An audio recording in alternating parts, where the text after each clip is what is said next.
उसका दिनचर्या को ढूंढो, कितने बजे जगता था, पता चला कोई 2 बजे जगता होगा, कोई 3 बजे जगता होगा, कोई 4 बजे जगता होगा।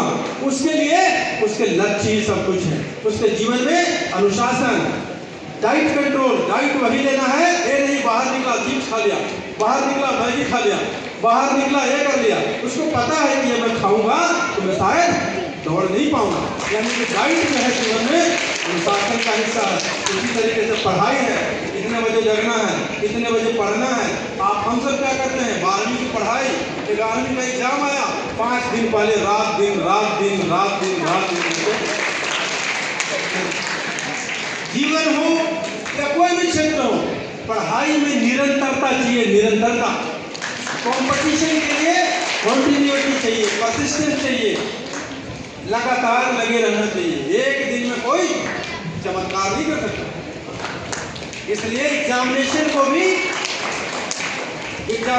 भी आप देखो, 11वीं का पेपर आ रहा है, पहले प्लान करो, थोड़ा थोड़ा पढ़ो, खेलने जाओ, घूमो फिरो, खुश रहो जीवन में। लेकिन जो लक्ष्य है उसको भी जियो, एंजॉय करो। किसी भी चुनौतियों से हार नहीं मानना, घबराना नहीं, आता जाता है। यदि आप मेहनत करोगे तो आपको अपने ऊपर भरोसा है, मेहनत करोगे आपको अपना हौसला मिलेगा। आप बहुत ज़्यादा पढ़ते हो, एग्जाम में बहुत कॉन्फिडेंट होकर जाते हो, नहीं पढ़ते हो, भरोसा हिला हुआ है कि पता नहीं कौन सा पेपर आएगा, मैं क्या करूँगा, लिखूंगा नहीं लिखूंगा। पहले से प्रयास करो, प्लान करो। प्लानिंग बहुत इंपॉर्टेंट है जीवन में। आप गांधी के जीवन में देखो, बहुत प्लान किया, हर एक आंदोलन के पीछे प्लानिंग हुई। दांडी मार्च देखो, साल 12 मार्च से लेके 6 अप्रैल 1930 तक चला। इतनी दूरी तक 79 सत्याग्रहियों के साथ गए, 241 मील की दूरी तय करी। लेकिन जो प्लानिंग था अद्भुत था। हिंदुस्तान के स्वतंत्रता संग्राम की पृष्ठभूमि को देखते हुए तो ये जो 7 मार्च है, युवाओं का आंदोलन था। वहां भी यूथ से सारे 99% लोग यूथ थे, 18 साल से 30 साल के नीचे। क्या क्रांतिकारी माहौल पैदा किया। इसलिए मैं आखिरी में आप सबसे आग्रह करूंगा बच्चों कि जीवन में मेहनत करो। जो अच्छे लोग हैं उनकी जीवनी से किसी को सीखो, उसका एक छोटा सा हिस्सा भी यदि आप करोगे ना, छोटा सा हिस्सा किसी को पकड़ो। जो मैं कह रहा था, माता पिता को गुड मॉर्निंग बोलो, उनको बहुत अच्छा लगा, कुछ नहीं चाहिए आपसे, उनको प्रणाम करो सवेरे उठ के, उनको लगेगा कि नहीं जीवन में अच्छा संस्कार सीख रहा है। आपको पढ़ो दिखावे के लिए नहीं, अपनी अच्छाई के लिए। पढ़ाई में ईमानदारी, प्रयास में ईमानदारी, दिखावा नहीं होना चाहिए। मेहनत सबसे ऊपर, ईमानदारी, समर्पण, धैर्य, संयम। गांधी जी के जीवन से हम यही तो सीखते हैं।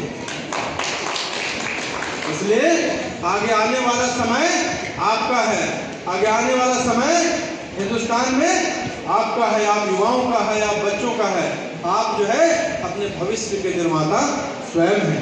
आपको सोचना है कि आप क्या करें। इसलिए मैं आखिरी में यही कहूँगा, आपको भविष्य की शुभकामनाएं भी देता हूँ, लेकिन अपने जीवन में कुछ अच्छी बातों को सीखना है, नैतिक मूल्यों को सबसे ऊपर रखना है, ईमानदार रहना है, सच के साथ चलना है, शांति की बात करनी है, अहिंसा के रास्ते पे चलना है, प्यार मोहब्बत से रहना है, अपने पैशन को परस्यू करना है और जीवन में खुश रहना है। आज कई बच्चे दबाव देते हैं। आज मैं देख रहा था एक IPS अफसर उनकी बेटी की सुसाइड। अरे क्या है, जीवन अनमोल है। एक असफलता तुम्हारा जीवन का सफलता का पैमाना नहीं होता। आप सब अनमोल हो, आप सब खास हो।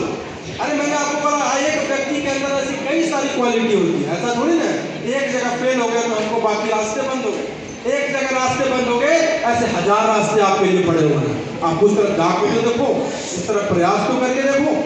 हमें सिर्फ अपना प्रयास करना है।